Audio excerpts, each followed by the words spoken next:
Right, a brief demonstration on how to service and maintain equilite Dremels.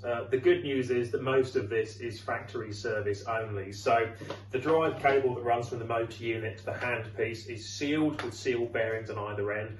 In the unlikely event it fails, there's not much we can do to fix it. I'll have to go back to equilite, and we don't currently carry spare drive cables for them. Because they've got seal bearings at either end, they should last a very long time. But in the event it does fail, we'll have to send it back to get it replaced. The motor unit again is non-self-service, so that has to go back, but the general reliability of equilites appears to be quite good.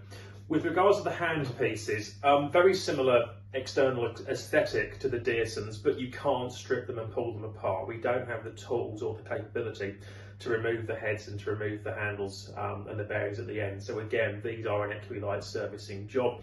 We'll endeavour to send them back every now and again to get them serviced. What we can do, and what we ought to be doing, is using the grease nipple port located under the apple core head and underneath the flexi disc head to pump Fordham Lubrifilm Plus grease with your grease gun into it at least every time you've finished doing teeth. So it doesn't matter whether you're doing one set of teeth or 10 sets of teeth per day.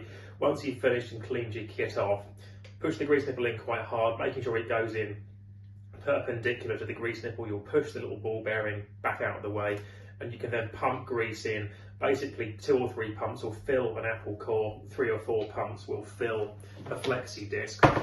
Pumping grease in is vitally important because the only thing keeping the muck, the tooth and the water out of your Dremel is the grease. So if these run dry of grease, there's no sealing behind the spinning disc. You will end up with muck in there and it will chew itself to pieces quite quickly.